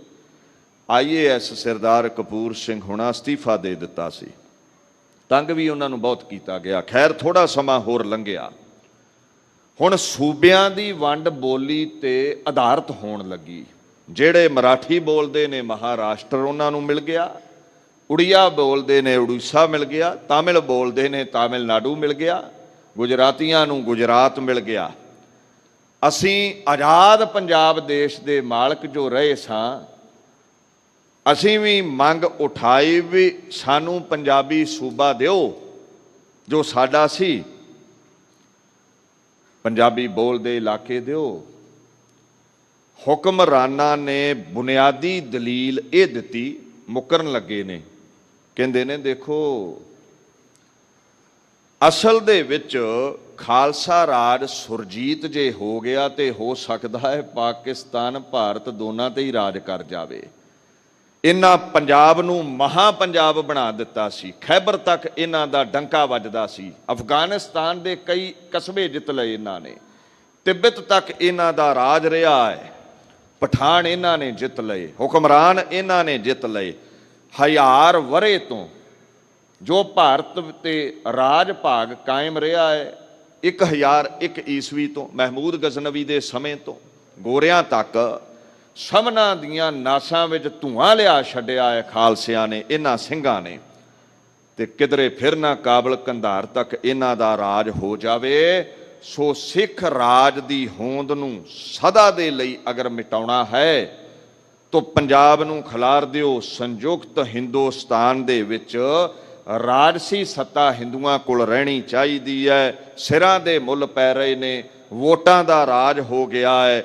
ਸਿੱਖ ਜਿਹੜੇ ਨੇ ਪੰਜਾਬੀ ਬੋਲਦੇ ਇਲਾਕੇ ਮੰਗ ਰਹੇ ਨੇ, ਇਹਨਾਂ ਨੂੰ ਅੱਡੋ ਅੱਡ ਕਰ ਦੇਣਾ ਚਾਹੀਦਾ ਹੈ। ਡਿਵਾਈਡ ਐਂਡ ਰੂਲ ਦੀ ਬਾਤ ਚੱਲੀ, ਤੁਸੀਂ ਧਿਆਨ ਦਿਓ ਗੰਗਾ ਨਗਰ ਹਨੂਮਾਨਗੜ੍ਹ ਵਰਗੇ ਇਲਾਕਿਆਂ ਵੱਲ ਬਹੁਤੇ ਪੰਜਾਬੀ ਬੋਲਦੇ ਆਪਣੇ ਲੋਕ ਨੇ। ਉੱਥੇ ਰਾਜਸਥਾਨ ਨੂੰ ਦੇ ਦਿੱਤਾ ਗਿਆ, ਕੁਝ ਹਿਮਾਚਲ ਨੂੰ ਦੇ ਦਿੱਤਾ ਗਿਆ, ਕੁਝ ਹਰਿਆਣੇ ਨੂੰ ਪੰਜਾਬੀ ਬੋਲਦੇ ਇਲਾਕੇ ਦੇ ਦਿੱਤੇ ਗਏ। ਸੋ ਸਿੱਖਾਂ ਨੇ ਮੋਰਚੇ ਲਾ ਛੱਡੇ ਵੀ ਕਿਧਰੇ ਹਿੰਦੂ ਧਰਮ ਦੇ ਲੋਕ ਸਾਨੂੰ ਆਪਣੇ ਵਿੱਚ ਜਜ਼ਬ ਨਾ ਕਰ ਲੈਣ। ਪੰਜਾਬੀ ਸੂਬਾ ਜ਼ਰੂਰੀ ਹੈ ਜਿੱਥੇ ਸਿੱਖਾਂ ਦਾ ਰਾਜ ਹੋਵੇ। ਬੜੀਆਂ ਕੁਰਬਾਨੀਆਂ ਕਰਕੇ ਪੰਜਾਬੀ ਸੂਬਾ ਮਿਲਿਆ, ਉਹ ਵੀ ਲੰਗੜਾ। ਸਾਡਾ ਚੰਡੀਗੜ੍ਹ ਵੀ ਖੋਹ ਲਿਆ ਗਿਆ। ਔਰ ਫਿਰ ਹੁਕਮਰਾਨਾਂ ਵੇਖਿਆ ਵੀ ਆਰਥਿਕ ਤੌਰ ਤੇ ਇਹਨਾਂ ਦਾ ਲੱਕ ਤੋੜਿਆ ਜਾਵੇ, ਕਿਉਂਕਿ ਚਾਹੇ ਟੁਕੜਾ ਜ਼ਮੀਨ ਦਾ ਇਹਨਾਂ ਕੋਲ ਥੋੜਾ ਹੈ, ਪਰ ਇਹ ਕਿਰਤੀ ਲੋਕ ਨੇ, ਮਸ਼ੱਕਤਾਂ ਘਾਲਣ ਵਾਲੇ ਨੇ। ਇਹਨਾਂ ਛੋਟੇ ਜਿਹੇ ਪੰਜਾਬ ਨੂੰ ਹੀ ਸੋਨੇ ਦੀ ਚਿੜੀ ਬਣਾ ਲੈਣਾ ਹੈ। ਹੁਣ ਹੁਕਮਰਾਨਾਂ ਨੇ ਵਿਉਂਤ ਘੜੀ ਹੈ ਵੀ ਜਿਹੜਾ ਨੈਚੁਰਲ ਰਿਸੋਰਸ ਹੁੰਦਾ ਹੈ ਨਾ ਕਿਸੇ ਵੀ ਸਟੇਟ ਤੋਂ, ਉਹਦੀ ਆਮਦਨੀ ਬੜੀ ਹੁੰਦੀ ਹੈ। ਜਿਵੇਂ ਰਾਜਸਥਾਨ ਦੇ ਕੋਲ ਪੱਥਰ ਹੈ, ਕਿਸੇ ਸਟੇਟ ਦੇ ਕੋਲ ਕੋਲਾ ਹੈ, ਕਿਸੇ ਸਟੇਟ ਦੇ ਕੋਲ ਪਾਣੀ ਹੈ। ਪੰਜਾਬ 5 ਦਰਿਆਵਾਂ ਦੀ ਧਰਤੀ ਕਰਕੇ ਪ੍ਰਚਲਿਤ ਸੀ, ਜਿਹਦਾ ਕਰਕੇ ਸਾਡੀ ਇਕਨੋਮੀ ਹੈਲਦੀ ਰਹਿ ਸਕਦੀ ਸੀ। ਜੇ ਸਾਨੂੰ ਪਾਣੀ ਦਾ ਮੁੱਲ ਮਿਲਦਾ ਰਹਿੰਦਾ, ਪਾਣੀ ਤੇ ਡਾਕਾ ਵੱਜਣ ਲੱਗਾ। ਦੇਖੋ ਦੁਨੀਆ ਅੰਦਰ ਜਦੋਂ ਵੀ ਪਾਣੀ ਦੀ ਵੰਡ ਹੁੰਦੀ ਹੈ, ਉਹ ਇੱਕ ਰਿਪੇਰੀਅਨ ਲਾਅ ਹੁੰਦਾ, ਉਹਦੇ ਅਕੋਰਡਿੰਗ ਹੁੰਦੀ ਹੈ। ਉਸ ਲਾਅ ਨੂੰ ਸਮਝਣ ਦਾ ਯਤਨ ਕਰਿਓ। ਨੈਚੁਰਲੀ ਪਰਮਾਤਮਾ ਵੱਲੋਂ ਜਿਸ ਇਲਾਕੇ ਚੋਂ ਸੂਬੇ ਚੋਂ ਪਾਣੀ ਦੀ ਧਾਰਾ ਪ੍ਰਗਟ ਹੁੰਦੀ ਹੈ, ਪਹਿਲਾ ਹੱਕ ਪਾਣੀ ਤੇ ਉਹਦਾ ਹੁੰਦਾ ਹੈ। ਫਿਰ ਉਹ ਪਾਣੀ ਜਦੋਂ ਦੂਸਰੇ ਸੂਬੇ ਰਾਹੀਂ ਗੁਜ਼ਰਦਾ ਹੈ ਨੈਚੁਰਲੀ, ਕਿਉਂਕਿ ਦਰਿਆਵਾਂ ਦੇ ਵਹਿਣ ਖੁੱਲ੍ਹੇ ਹੀ ਹੁੰਦੇ ਨੇ, ਉਦੋਂ ਕਿਹੜੀਆਂ ਨਹਿਰਾਂ ਸਨ, ਉਸ ਸੂਬੇ ਦਾ ਫਿਰ ਹੱਕ ਹੁੰਦਾ ਹੈ। ਤਾਂ ਉਹਦੀ ਵਰਤੋਂ ਤੋਂ ਬਾਅਦ ਜਿਸ ਸੂਬੇ ਚੋਂ ਪਾਣੀ ਨੇ ਗੁਜ਼ਰਨਾ ਹੈ, ਬਚਦਾ ਪਾਣੀ ਹੋਰਾਂ ਸੂਬਿਆਂ ਨੂੰ ਵੰਡ ਦਿੱਤਾ ਜਾਂਦਾ, ਪਰ ਉਹਦਾ ਮੁੱਲ ਲਿਆ ਜਾਂਦਾ। ਜਿਵੇਂ ਰਾਜਸਥਾਨ ਵਾਲਿਆਂ ਤੋਂ ਆਪਾਂ ਪੱਥਰ ਲੈਣਾ ਤੇ ਉਹ ਮੁੱਲ ਦਿੰਦੇ ਨੇ ਨਾ, ਪਰ ਸਾਡਾ ਪਾਣੀ ਖੋਹ ਲਿਆ ਗਿਆ। ਚਾਹੇ ਹਰਿਆਣੇ ਨੂੰ ਦਿੱਤਾ, ਦਿੱਲੀ ਨੂੰ ਦਿੱਤਾ, ਰਾਜਸਥਾਨ ਨੂੰ ਦਿੱਤਾ, ਸਾਨੂੰ ਮੁੱਲ ਨਹੀਂ ਦਿੱਤਾ ਗਿਆ। ਜੇ ਅੱਜ ਪਾਣੀ ਦਾ ਤੁਸੀਂ ਮੁੱਲ ਵੇਖੋ ਤੇ ਮਿਲੀਅਨਸ ਆਫ ਡਾਲਰ ਕਰੋੜਾਂ ਅਰਬਾਂ ਖਰਬਾਂ ਰੁਪਈਆ ਬਣਦਾ ਹੈ ਇੱਕ ਮਹੀਨੇ ਦਾ। ਸ਼ਾਇਦ ਸਾਨੂੰ ਪਾਣੀ ਦਾ ਮੁੱਲ ਜਦੋਂ ਤੋਂ ਇਹ ਲੁੱਟ ਹੋ ਰਹੀ ਹੈ ਮਿਲਦਾ ਰਹਿੰਦਾ ਤੇ ਸਾਡੇ ਬੱਚਿਆਂ ਨੂੰ ਕੈਨੇਡਾ, ਅਮਰੀਕਾ, ਵੈਸਟਰਨ ਕੰਟਰੀਜ਼ ਦੇ ਵਿੱਚ ਜਾ ਕੇ ਦਿਹਾੜੀ ਨਾ ਕਰਨੀ ਪੈਂਦੀ, ਅਸੀਂ ਇੱਥੇ ਹੀ ਕਰੋੜਾਂਪਤੀ ਹੁੰਦੇ। ਪਰ ਧੱਕੋ ਜ਼ੋਰੀ ਚੱਲਦੀ ਰਹੀ ਸਿੱਖਾਂ ਦੇ ਨਾਲ। ਅਮੀਰ ਦੇਸ਼ ਪੰਜਾਬ ਇਹਨਾਂ ਲੱਕੋਂ ਤੋੜ ਸੁੱਟਿਆ, ਆਰਥਿਕ ਹਾਲਤ ਮੰਦੀ ਕਰ ਦਿੱਤੀ ਗਈ। ਇੱਦਾਂ ਵਧੀਕੀਆਂ ਦਾ ਦੌਰ ਸਾਡੇ ਨਾਲ ਚੱਲਦਾ ਰਿਹਾ। ਵੈਸੇ ਪਰਾਇਆ ਹੱਕ ਖਾਣਾ ਜਿਹੜਾ ਹੈ ਨਾ, ਇਹਦੇ ਨਾਲੋਂ ਵੱਡਾ ਕੋਈ ਦੁਨੀਆ ਤੇ ਪਾਪ ਨਹੀਂ। ਕਦੇ ਬਾਣੀ ਪੜ੍ਹਿਓ, ਹੱਕ ਪਰਾਇਆ ਨਾਨਕਾ, ਉਸ ਸੂਰ ਉਸ ਗਾਏ, ਗੁਰਪੀਰ ਹਾਮਾ ਤਾਂ ਭਰੈ ਜਾਂ ਮੁਰਦਾਰ ਨਾ ਖਾਏ। ਮਹਾਰਾਜ ਕਹਿੰਦੇ ਨੇ ਜਿਵੇਂ ਮੁਸਲਮਾਨ ਲੋਕ ਸੂਰ ਖਾਣ ਨੂੰ ਗੁਨਾਹ ਸਮਝਦੇ ਨੇ, ਹਿੰਦੂ ਲੋਕ ਗਊ ਖਾਣ ਨੂੰ ਪਾਪ ਸਮਝਦੇ ਨੇ, ਇੱਦਾਂ ਹੀ ਬਗਾਨਾ ਹੱਕ ਖਾਣਾ ਸਭ ਤੋਂ ਵੱਡਾ ਪਾਪ ਹੈ। ਬਗਾਨਾ ਹੱਕ ਖਾਣ ਵਾਲਾ ਜਿੰਨੇ ਚਾਹੇ ਧਰਮ ਕਰਮ ਪਖੰਡ ਕਰ ਲਵੇ, ਉਹਦਾ ਪੀਰ ਉਹਦੀ ਦਰਗਾਹ ਵਿੱਚ ਹਾਮੀ ਨਹੀਂ ਭਰੇਗਾ, ਉਸ ਦੋਸ਼ੀ ਨੂੰ ਸਜ਼ਾ ਮਿਲਦੀ ਹੀ ਮਿਲਦੀ ਹੈ। ਖੈਰ, ਸਾਡਾ ਹੱਕ ਮਾਰਿਆ ਗਿਆ। ਸਿੱਖ ਪੰਥ ਰਾਜਸੀ ਅਤੇ ਧਾਰਮਿਕ ਹੱਕਾਂ ਲਈ ਸੰਘਰਸ਼ ਕਰ ਰਿਹਾ ਸੀ। ਸਮੇਂ ਦੀ ਪ੍ਰਧਾਨ ਮੰਤਰੀ ਇੰਦਰਾ ਗਾਂਧੀ ਆਈ। ਦੇਖੋ, ਇਲੈਕਸ਼ਨ ਜਿੱਤਦੀ ਹੈ ਉਹ, ਪਰ ਇਲੈਕਸ਼ਨ ਦੇ ਵਿੱਚ ਹੇਰਾ ਫੇਰੀ ਹੋਈ ਸੀ। ਆਪੋਜੀਸ਼ਨ ਨੇ ਕੇਸ ਕਰ ਦਿੱਤਾ, ਕੇਸ ਚੱਲੇ, ਹਾਰਨ ਕਿਨਾਰੇ ਇੰਦਰਾ ਗਾਂਧੀ ਪਹੁੰਚ ਗਈ ਹੈ। ਹੁਣ ਜਦੋਂ ਹਾਰ ਨਿਸ਼ਚਿਤ ਹੈ, ਰਾਜ ਭਾਗ ਖੁੱਸਣਾ ਸੀ, ਕੁਰਸੀ ਜਾਂਦੀ ਲੱਗੀ ਬੀਬੀ ਇੰਦਰਾ ਗਾਂਧੀ ਨੂੰ, ਉਹਨੇ ਆਪੋਜੀਸ਼ਨ ਨੂੰ, ਵਿਪਕਸ਼ ਨੂੰ ਦਬਾਉਣ ਦੇ ਲਈ ਅਚਾਨਕ ਹੀ ਮਾਹੌਲ ਖਰਾਬ ਦੱਸ ਕੇ, ਇੰਟਰਨਲ ਡਿਸਟਰਬੈਂਸ ਦੱਸ ਕੇ ਵੀ ਦੇਸ਼ ਦੇ ਅੰਦਰ ਹਾਲਾਤ ਚੰਗੇ ਨਹੀਂ, ਰਾਸ਼ਟਰਪਤੀ ਕੋਲੋਂ ਧੱਕੇ ਨਾਲ ਦਸਤਖਤ ਕਰਵਾ ਕਰਕੇ 25 ਜੂਨ 1975 ਨੂੰ ਐਮਰਜੈਂਸੀ ਲਾ ਦਿੱਤੀ। ਬਹੁਤੇ ਲੀਡਰ ਵਿਪਕਸ਼ ਕੇ ਚੁੱਕ ਚੁੱਕ ਕੇ ਜੇਲ੍ਹਾਂ ਵਿੱਚ ਸੁੱਟ ਦਿੱਤੇ। ਕੋਈ ਅਪੀਲ ਦਲੀਲ ਨਹੀਂ ਸੁਣਦਾ, ਅਖਬਾਰਾਂ ਤੇ ਮੀਡੀਏ ਤੇ ਸੈਂਸਰ ਲਾਗੂ ਹੋ ਗਿਆ, ਪੱਤਰਕਾਰ ਗ੍ਰਿਫਤਾਰ ਕੀਤੇ ਜਾਣ ਲੱਗੇ। 4 ਬੰਦੇ ਕਿਧਰੇ ਇਕੱਠੇ ਹੋ ਕੇ ਬਾਤ ਨਹੀਂ ਸੀ ਪਾ ਸਕਦੇ। ਇਹ 21 ਮਹੀਨੇ ਐਮਰਜੈਂਸੀ ਚੱਲੀ ਸੀ। ਤਕਰੀਬਨ 11 ਲੱਖ ਦੇ ਕਰੀਬ ਬੰਦੇ ਨੂੰ ਉਸ ਸਮੇਂ ਜੇਲ੍ਹ ਜਾਣਾ ਪਿਆ। ਖੈਰ, ਕੋਈ ਡਰਦਾ ਬਾਤ ਨਹੀਂ ਸੀ ਪਾਉਂਦਾ। ਇਸ ਧੱਕੋ ਜ਼ੋਰੀ ਦੇ ਖਿਲਾਫ ਸਿੱਖ ਉੱਠੇ ਨੇ, ਕੁਝ ਬੰਗਾਲੀ ਵੀ ਉੱਠੇ ਸਨ। ਉਸ ਸਮੇਂ ਦਮਦਮੀ ਟਕਸਾਲ ਦੇ ਮੁਖੀ ਸੀ ਸੰਤ ਗਿਆਨੀ ਕਰਤਾਰ ਸਿੰਘ ਖਾਲਸਾ ਭਿੰਡਰਾਂ ਵਾਲੇ। ਉਹ ਹਰਿਮੰਦਰ ਸਾਹਿਬ ਆਏ। ਇੱਥੇ ਸੰਤ ਹਰਚੰਦ ਸਿੰਘ ਲੌਂਗੋਵਾਲ ਉਹਨਾਂ ਨੂੰ ਮਿਲਦੇ ਨੇ। ਸੰਤ ਲੌਂਗੋਵਾਲ ਹੋਣਾ ਦਾ ਚਿਹਰਾ ਲੱਥਾ ਸੀ। ਸੰਤ ਭਿੰਡਰਾਂ ਵਾਲਿਆਂ ਨੇ ਪੁੱਛਿਆ, ਸੰਤ ਜੀ ਕੀ ਕਾਰਨ ਹੈ, ਤੇਰੇ ਦੇ ਉੱਤੇ ਦੁੱਖ ਤਕਲੀਫ ਜਾਪਦੀ ਹੈ, ਬੜਾ ਸ਼ਿਕਨ ਜਾਪਦਾ ਹੈ। ਤੋ ਸੰਤ ਲੌਂਗੋਵਾਲ ਆਖਣ ਲੱਗੇ, ਦੇਖੋ ਜੀ ਐਮਰਜੈਂਸੀ ਹੈ, ਸਾਨੂੰ ਹੱਕੀ ਮੰਗਣ ਦਾ ਵੀ ਹੱਕ ਨਹੀਂ ਰਿਹਾ। ਗਿਰਫਤਾਰੀਆਂ ਦਾ ਦੌਰ ਆਪਾਂ ਚਲਾਇਆ ਹੋਇਆ, ਆਵਾਜ਼ ਉਠਾਈ ਹੋਈ ਹੈ, ਪਰ ਖੁਸ਼ੀ ਨਾਲ ਕੋਈ ਗਿਰਫਤਾਰੀ ਨਹੀਂ ਦੇਣੀ ਚਾਹੁੰਦਾ। ਔਰ ਉਧਰੋਂ ਦਸੰਬਰ ਦੇ ਵਿੱਚ ਦੀਨ ਦੁਨੀਆ ਦੇ ਮਾਲਕ ਸ੍ਰੀ ਗੁਰੂ ਤੇਗ ਬਹਾਦਰ ਸਾਹਿਬ ਸੱਚੇ ਪਾਤਸ਼ਾਹ ਦਾ 300 ਸਾਲਾ ਸ਼ਹੀਦੀ ਦਿਹਾੜਾ ਆ ਰਿਹਾ ਹੈ 1975 ਦੇ ਵਿੱਚ ਹੀ। ਤੋ ਅਸੀਂ ਸਿੱਖੀ ਨੂੰ ਪ੍ਰਫੁੱਲਤ ਕਰਨ ਦੇ ਲਈ ਸਮਾਗਮ ਕਰਨੇ ਨੇ, ਐਮਰਜੈਂਸੀ ਹੈ, ਮਜਬੂਰੀ ਹੈ, ਕੁਝ ਨਹੀਂ ਕਰ ਪਾ ਰਹੇ। ਸੰਤ ਕਰਤਾਰ ਸਿੰਘ ਹੁਣਾਂ ਨੇ ਆਖਿਆ ਸੀ, ਸੰਤ ਲੌਂਗੋਵਾਲ ਜੀ ਹੌਸਲਾ ਨਾ ਹਾਰੋ, ਗੁਰੂ ਗੋਬਿੰਦ ਸਿੰਘ ਪਾਤਸ਼ਾਹ ਦੀ ਕਿਰਪਾ ਹੋਵੇਗੀ, ਸੰਗਤਾਂ ਦੇ ਜਥੇ ਲਾਮਬੱਧ ਕੀਤੇ ਜਾਣਗੇ, ਸਿੱਖੀ ਵੀ ਪ੍ਰਫੁੱਲਤ ਰਹੇਗੀ ਤੇ ਜੇਲ੍ਹਾਂ ਵੀ ਭਰ ਦਿੱਤੀਆਂ ਜਾਣਗੀਆਂ। ਸੋ ਮਾਨਵਤਾ ਦਾ ਕਾਣ ਹੁੰਦਾ ਵੇਖ ਕੇ ਸੰਤਾਂ ਨੇ ਫਿਰ ਸ਼੍ਰੋਮਣੀ ਗੁਰਦੁਆਰਾ ਪ੍ਰਬੰਧਕ ਕਮੇਟੀ, ਸ਼੍ਰੋਮਣੀ ਅਕਾਲੀ ਦਲ, ਸਿੱਖ ਸੰਪਰਦਾਵਾਂ ਸੰਗਤਾਂ ਦਾ ਸਾਥ ਲੈ ਕਰਕੇ ਪ੍ਰਚਾਰ ਪ੍ਰਸਾਰ ਆਰੰਭ ਕੀਤਾ। 37 ਦੇ ਕਰੀਬ ਨਗਰ ਕੀਰਤਨ ਜਲੂਸ ਉਦੋਂ ਕੱਢੇ, ਲੱਖਾਂ ਦੀ ਗਿਣਤੀ ਵਿੱਚ ਸੰਗਤਾਂ ਇਕੱਠੀਆਂ ਕਰ ਕਰਕੇ। ਜਦੋਂ 4 ਬੰਦੇ ਨਹੀਂ ਸੀ ਇੰਦਰਾ ਦੇ ਹੁਕਮ ਕਰਕੇ ਐਮਰਜੈਂਸੀ ਵਿੱਚ ਇਕੱਠੇ ਹੋ ਸਕਦੇ, ਔਰ ਇੱਕ ਨਾਰਾ ਬੁਲੰਦ ਕੀਤਾ, ਮੇਰਾ ਸਿਰ ਜਾਵੇ ਤਾਂ ਜਾਵੇ, ਮੇਰਾ ਸਿੱਖੀ ਸਿਦਕ ਨਾ ਜਾਵੇ। ਇਸ ਨਾਰੇ ਨੇ ਰੂਹ ਫੂਕ ਦਿੱਤੀ ਸਿੱਖ ਕੌਮ ਦੇ ਅੰਦਰ। ਇੰਦਰਾ ਗਾਂਧੀ ਦਾ ਸੱਤਾ ਦਾ ਕੋਈ ਖਾਲਸਿਆਂ ਨੂੰ ਡਰ ਨਾ ਰਿਹਾ। ਵੇਖੋ ਬਾਣੀ ਦਾ ਫਰਮਾਨ ਹੈ, ਜਿਸ ਪ੍ਰਭ ਆਪਣਾ ਕਿਰਪਾ ਕਰੈ ਸੋ ਸੇਵਕ ਕਹੋ ਕਿਸ ਤੇ ਡਰੈ। ਜਿਹਦੇ ਤੇ ਗੁਰੂ ਨਾਨਕ ਦੀ ਕਿਰਪਾ ਹੈ, ਅਕਾਲ ਪੁਰਖ ਦੀ ਕਿਰਪਾ ਹੈ, ਉਹਦੀ ਖਲੜੀ ਵਿੱਚ ਡਰ ਨਹੀਂ ਰਹਿੰਦਾ, ਨਾ ਇੰਦਰਾ ਦਾ ਤੇ ਨਾ ਪ੍ਰਤੱਖ ਕਾਲ ਦਾ ਹੀ ਡਰ ਰਹਿੰਦਾ ਹੈ। ਸਿੱਖੀ ਬੁਲੰਦ ਹੋਣ ਲੱਗੀ। ਬੜੀ ਨਿਡਰ ਹਸਤੀ ਸੀ ਸੰਤਾਂ ਦੀ। ਉਸੇ ਹੀ ਸਾਲ 1975 ਵਿੱਚ ਜਦੋਂ 22 ਦਸੰਬਰ ਵਾਲੇ ਦਿਨ ਦਿੱਲੀ ਦੇ ਵਿੱਚ ਲੱਖਾਂ ਦਾ ਇਕੱਠ ਹੋਇਆ, ਸ਼੍ਰੀ ਗੁਰੂ ਤੇਗ ਬਹਾਦਰ ਸਾਹਿਬ ਦਾ ਅਗੰਮੀ ਦਿਵਸ ਮਨਾਇਆ ਜਾਣ ਲੱਗਾ। ਇੰਦਰਾ ਗਾਂਧੀ ਲਾਮ ਲਸ਼ਕਰ ਲੈ ਕੇ ਸਿਰ ਝੁਕਾਉਣ ਪਹੁੰਚੀ ਹੈ। ਸੰਤ ਕਰਤਾਰ ਸਿੰਘ ਗੁਰੂ ਕੀ ਹਜ਼ੂਰੀ ਵਿੱਚ ਤਾਬਿਆ ਵਿੱਚ ਬੈਠੇ ਸਨ।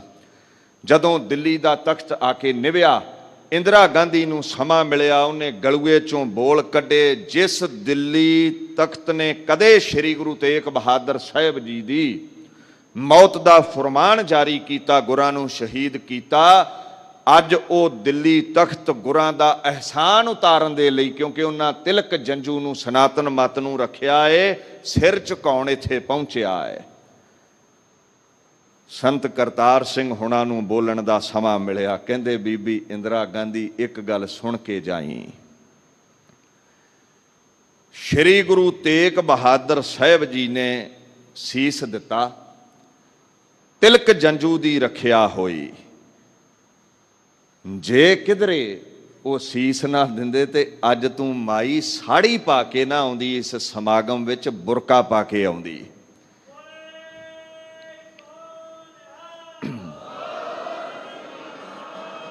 ਇਹ ਤਾਂ ਕਿਹਾ ਜਾ ਸਕਦਾ ਹੈ ਵੀ ਗੁਰਾਂ ਦੇ ਦਰ ਤੇ ਸ਼ੁਕਰੀਆ ਅਦਾ ਕਰਨ ਤੂੰ ਆਈ ਹੈ। ਜਿਹੜਾ ਕਿਹਾ ਨਾ ਵੀ ਗੁਰਾਂ ਦਾ ਅਹਿਸਾਨ ਲਾਉਣ ਆਈ ਹੈ, ਤੂੰ ਇੱਕ ਸਿਰ ਝੁਕਾਇਆ ਹੈ। ਭਾਰਤ ਵਰਸ਼ ਦੇ ਸਮੁੱਚੇ ਬਸ਼ਿੰਦੇ ਜਿੰਨੇ ਵੀ ਸਰੀਰ ਤੇ ਰੋਮ ਹੁੰਦੇ ਨੇ, ਕੇਸ ਹੁੰਦੇ ਨੇ, ਓਨੀ ਵਾਰ ਤੁਸੀਂ ਸਾਰੇ ਆਪਣਾ ਸਿਰ ਕਲਮ ਕਰਕੇ ਗੁਰੂ ਤੇਗ ਬਹਾਦਰ ਦੇ ਚਰਨਾਂ ਵਿੱਚ ਵੀ ਰੱਖ ਦਿਓ ਤੇ ਤੁਸੀਂ ਗੁਰੂ ਦਾ ਅਹਿਸਾਨ ਨਹੀਂ ਲਾ ਸਕਦੇ। ਇਹ ਸੱਚੇ ਸੰਤ ਦੇ ਬੋਲ ਸਨ। ਬਾਣੀ ਦਾ ਫਰਮਾਨ ਹੈ, ਸੋ ਕਤ ਡਰੈ ਜੇ ਖਸਮ ਸਮਾਰੈ, ਡਰ ਡਰ ਪਚੈ ਮਨ ਮੁਖ ਵਿਚਾਰੈ। ਡਰਦਾ ਉਹ ਹੈ ਜਿਹੜਾ ਮਨਮੁਖ ਹੈ, ਜਿਹੜੇ ਖੁਦ ਖੁਦਾ ਗੁਰੂ ਗੋਬਿੰਦ ਸਿੰਘ ਦੀ ਸ਼ਰਨ ਰਹਿੰਦੇ ਨੇ, ਉਹਨਾਂ ਨੂੰ ਕਿਸੇ ਦਾ ਡਰ ਨਹੀਂ ਰਹਿੰਦਾ। ਸੋ ਐਸੇ ਅਗੰਮੀ ਬੋਲ ਸੰਤਾਂ ਨੇ ਪ੍ਰਗਟ ਕੀਤੇ। ਸੋਚੀ ਪੈ ਗਈ ਵੀ ਇਹ ਜਵਾਨੀ ਵਿੱਚ ਕਿਹੜਾ ਸਾਧ ਹੈ ਜਿਹੜਾ ਦਿੱਲੀ ਦੇ ਤਖਤ ਨੂੰ ਲਲਕਾਰ ਰਿਹਾ ਹੈ। ਬਸ ਇਹਦਾ ਧਿਆਨ ਦਮਦਮੀ ਟਕਸਾਲ ਵੱਲ ਹੋ ਗਿਆ। ਅਕਾਲੀ ਦਲ ਸ਼੍ਰੋਮਣੀ ਕਮੇਟੀ ਤੇ ਅੱਗੇ ਬੜੀ ਤੰਗੀ ਸੀ ਇਸ ਨੂੰ।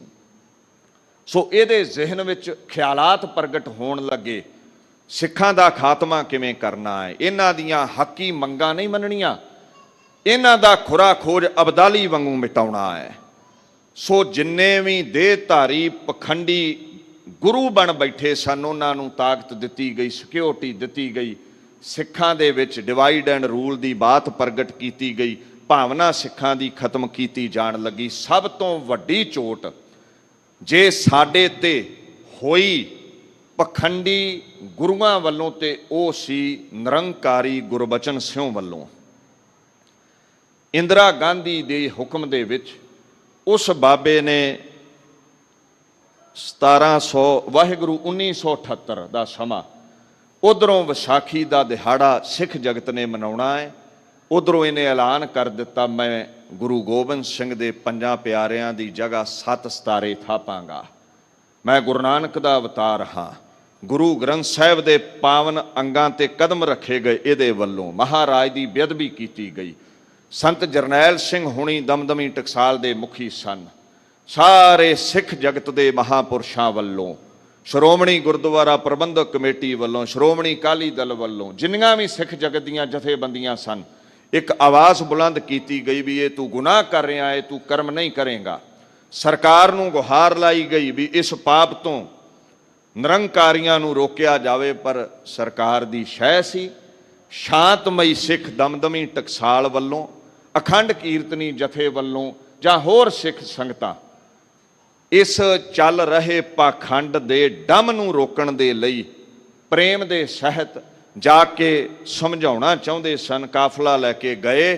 ਅੰਨ੍ਹੇਵਾਹ ਅੱਗੋਂ ਗੋਲੀਆਂ ਦੀ ਵਰਖਾ ਹੋਈ, ਨਿਹੱਥੇ ਸਿੰਘਾਂ ਨੂੰ ਸ਼ਹੀਦ ਕੀਤਾ ਗਿਆ। 13 ਸਿੰਘ ਸ਼ਹੀਦ ਹੋਏ। ਖਾਲਸਾ ਪੰਥ ਰੌਂ ਦੇ ਵਿੱਚ ਆ ਗਿਆ। ਸਜ਼ਾ ਤੇ ਕੀ ਦੇਣੀ ਸੀ ਗੁਰਬਚਨ ਸਿੰਘ ਨੂੰ? ਉਲਟਾ ਕੇਸ ਚਲਾ ਕਰਕੇ ਹਰਿਆਣੇ ਵੱਲ ਆਪਣੇ ਹੀ ਜੱਜ ਲਾ ਕੇ ਰਿਹਾ ਕਰ ਦਿੱਤਾ ਗਿਆ।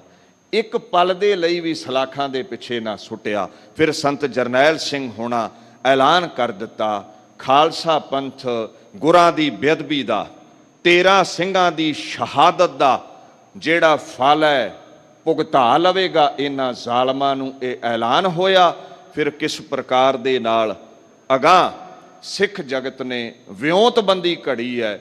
ਕੱਲ ਦੇ ਦੀਵਾਨ ਵਿੱਚ ਆਪ ਸੰਗਤ ਦੇ ਨਾਲ ਸਾਂਝ ਪਾਉਣ ਦਾ ਯਤਨ ਕਰਾਂਗੇ। ਦਾਸ ਇੱਥੇ ਹੀ ਆਪਣੀ ਬਾਣੀ ਨੂੰ, ਆਪਣੇ ਖਿਆਲਾਂ ਨੂੰ ਵਿਸ਼ਰਾਮ ਦਿੰਦਾ ਹੋਇਆ ਆਪ ਸੰਗਤ ਨੂੰ ਬੇਨਤੀ ਕਰਦਾ ਹੈ, ਆਓ ਇਹ 2 ਪੰਕਤੀਆਂ ਪੜ੍ਹ ਕੇ ਆਪਾਂ ਫਤਿਹ ਵੀ ਬੁਲਾਉਣੀ ਹੈ। ਔਰ ਕੱਲ ਨੂੰ 6 ਜੂਨ 1984 ਦੇ ਘੱਲੂ ਘਾਰੇ ਦਾ ਅਗੰਮੀ ਦਿਹਾੜਾ ਹੈ। ਆਪ ਸਰਬੱਤ ਸੰਗਤ ਨੇ ਅਕਾਲ ਤਖਤ ਸਾਹਿਬ ਆ ਕੇ ਸਜਦਾ ਕਰਨਾ ਹੈ, ਸ਼ਹੀਦਾਂ ਦੇ ਚਰਨਾਂ ਵਿੱਚ ਗੁਰਾਂ ਦੀਆਂ ਖੁਸ਼ੀਆਂ ਲੈਣੀਆਂ ਨੇ। ਇੱਥੇ ਦਿਹਾੜਾ ਮਨਾ ਕਰਕੇ ਫਿਰ ਸੰਤ ਗਿਆਨੀ ਜਰਨੈਲ ਸਿੰਘ ਖਾਲਸਾ ਪਿੰਡਰਾਂ ਵਾਲੇ ਦਮਦਮੀ ਟਕਸਾਲ ਦੇ ਮੁੱਖ ਕੇਂਦਰੀ ਸਥਾਨ ਮਹਿਤਾ ਚੌਂਕ ਵਿਖੇ ਸਮਾਗਮ ਚੱਲਣੇ ਨੇ। ਉੱਥੇ ਵੀ ਆਪ ਸੰਗਤਾਂ ਨੇ ਹਾਜ਼ਰੀਨ ਹੋਣਾ ਹੈ। ਆਓ ਜੀ ਵਿਚਾਰ ਨੂੰ ਇੱਥੇ ਹੀ ਆਪਾਂ ਸਮਾਪਤ ਕਰਦੇ ਹਾਂ। ਬੁਲਾਇਆ ਬੋਲੀ ਤੇਰਾ, ਤੂੰ ਸਾਹਿਬ ਗੁਣੀ ਗਹਿਰਾ। ਜਪ ਨਾਨਕ ਨਾਮ ਸੱਚ ਸਾਖੀ, ਆਪਣੇ ਦਾਸ ਕੀ ਪੈਜ ਰਾਖੀ। ਵਾਹਿਗੁਰੂ ਜੀ ਕਾ ਖਾਲਸਾ, ਵਾਹਿਗੁਰੂ ਜੀ ਕਾ ਖਾਲਸਾ, ਵਾਹਿਗੁਰੂ ਜੀ ਕੀ ਫਤਿਹ। ਸ਼ੇਰੇ ਪੰਜਾਬ ਗੁਰਬਾਣੀ YouTube ਚੈਨਲ ਨੂੰ ਵੱਧ ਤੋਂ ਵੱਧ ਸਬਸਕ੍ਰਾਈਬ ਕਰੋ ਤੇ ਇਸ ਤੇ ਗੁਰਬਾਣੀ, ਸ਼ਬਦ ਕੀਰਤਨ ਤੇ ਇਤਿਹਾਸ ਨਾਲ ਵੱਧ ਤੋਂ ਵੱਧ ਜੁੜ ਕੇ ਆਨੰਦ ਮਾਣੋ ਤੇ ਆਪਣੀ ਜ਼ਿੰਦਗੀ ਨੂੰ ਸਫਲ ਕਰੋ। ਵਾਹਿਗੁਰੂ ਜੀ ਕਾ ਖਾਲਸਾ, ਵਾਹਿਗੁਰੂ ਜੀ ਕੀ ਫਤਿਹ।